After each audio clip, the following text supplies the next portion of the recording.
Hey, welcome back to the channel. Today's episode is a mashup of different things that have been done on Moose and one repair on Squeak just over the last little bit as we're getting Moose more ready for uh, hitting the trails. As I say, we're wanting to hit that Minden Off-Road Park coming up soon, but it's just a mashup of some of the things we've been dealing with and trying to fix, repair, so that we can do this. So hope you enjoy. Hope it helps.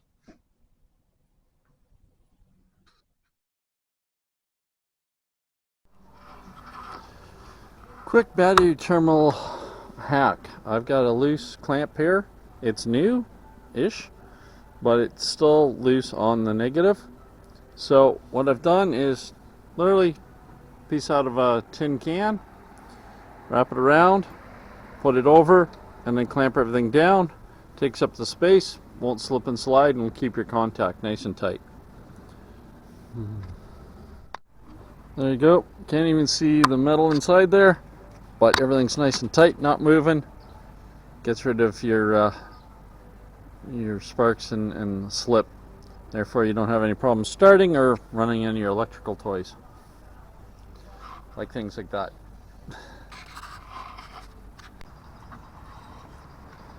Found a little electric problem here. We got a wire that's kind of fraying a bit here and coming apart because it's riding in here. If you can see, there's a little bump here on both sides. It's designed for putting thicker cable through. But actually, if you want, what I'm going to do is I'm going to unbolt this, flip it over, and then it's going to crush down into the concave on the other side and keep my wire from moving completely.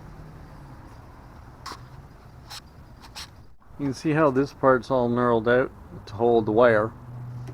So if you put this down this way, it pushes your wire tighter down. So thinner wire, that's what I'll do, and then we'll be good. And there we have it. No more wiggle, all good. Just flip it over, you're good to go. I had a small electrical issue with Squeak, and the problem was in here. This is my ground cable, and what I'd done is I bolted through a hole that was here, and it grounded. The ground is from the side of the bolt on the material, not really this metal to that one.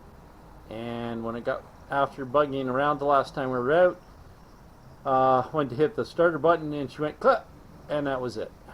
So everything else worked. The winch worked because it goes straight to the battery. Trying to figure it out, finally diagnosed it down to the ground. So we undid this bolt. I cleaned up the metal all around here and the back of the wire, bolted it back together, and now everything is working just perfectly. There. As you can see, everything's back up and running. We're all good. Squeak is ready to go again. I've done this on a car I had before, where I was having a problem overheating. Right now, Moose is overheating, especially if it's rainy and I'm not going fast. The RPMs are quite low, not drawing enough through the radiator.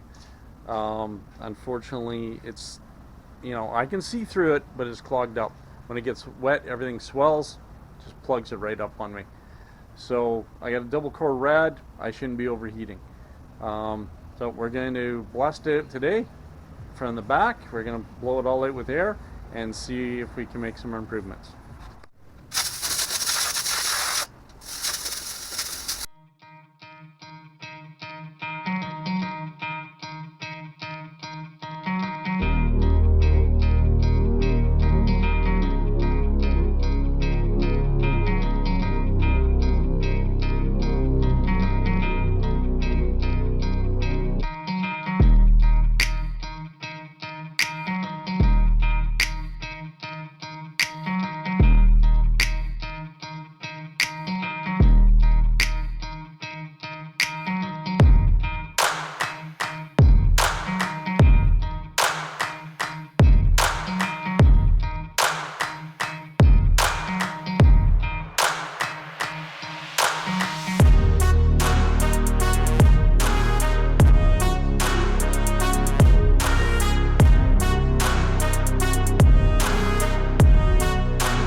Well, we could smell some gasoline somewhere when I was driving Moose lately.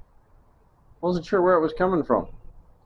Couldn't find a leak until today. Here's where we found the leak. So,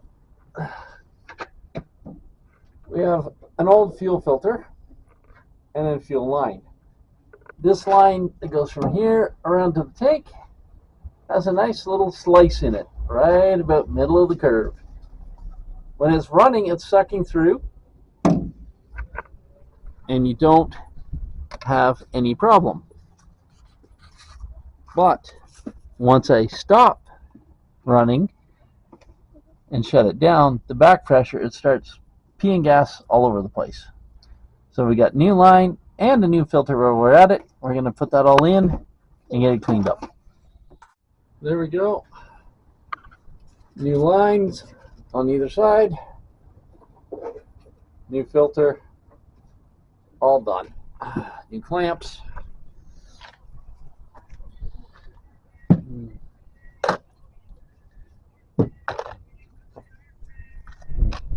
I have no idea why it was leaking. Not at all. Well, I'm surprised it worked as well as it did. Anyways. Well, now we're replaced. Don't have to worry about that anymore. Maybe I'll get some better gas mileage now. That was pretty rough shape. Anyway, alright. On to the next fun stuff. So, with this transfer case, the 203, I don't know if I'll be able to zoom that in so you can see it, but the 203 transmission. So it's I can't even read it even tells you the ratios on there. 201 ratio. Anyway, so as you can see, we have two levers. This upper one is your four-wheel high and low. As you can see, that one's functioning easily. This one is your lock. So this transmission is supposed to have, I guess, more of a differential in here, and it'll lock that differential for your front and rear axle, so if the back turns, front turns equivalently, no matter what. So this one is supposed to push back. I figured that much out. I got it to come out of the mount and push back to lock in. The only problem is when this goes into four-wheel, high or low, according to any diagrams I can find, but we'll go for low because it's easier to see. This little cam's supposed to come down, then this whole thing's supposed to move forward. It's got a bit of room there, and this is supposed to push back. It is not doing that. One, the handle up there is not wanting to travel any further, and two, this is not wanting to go. Whether it's worn out in there or what, I don't know. And I'll be totally honest, I'm not exactly sure. I want to try opening it up to see what's in there. I'd be more afraid of everything falling apart. So what I did find was somebody online that he decided to take this and separate them. So what I'm going to do is we're going to take this one and we're going to make a second handle. Not exactly sure how I'm going about this yet.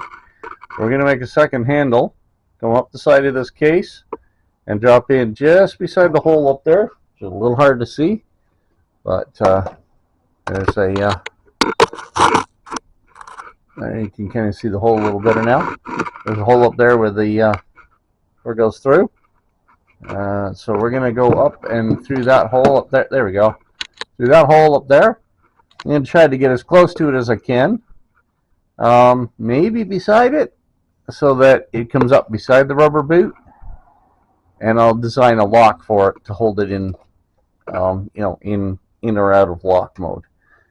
So that's my thoughts, and we're trying to get this fixed up so that when we do get out here and start actually playing on these rocks, A few of my acquaintances have gotten out, got some beautiful video of where they were, and I'm like, yeah, we definitely got to get this thing out and get it tested to see how it does.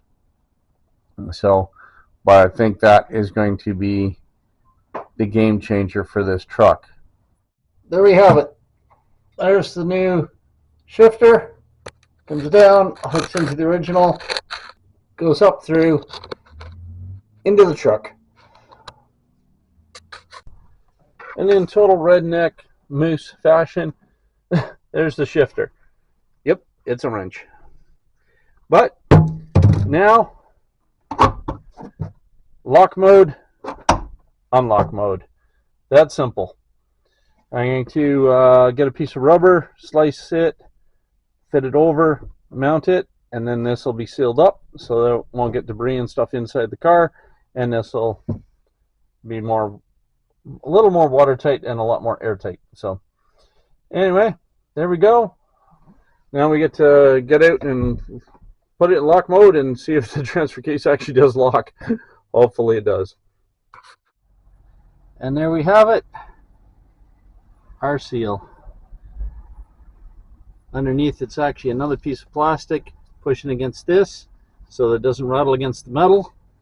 And then this is in, so it's double sealed.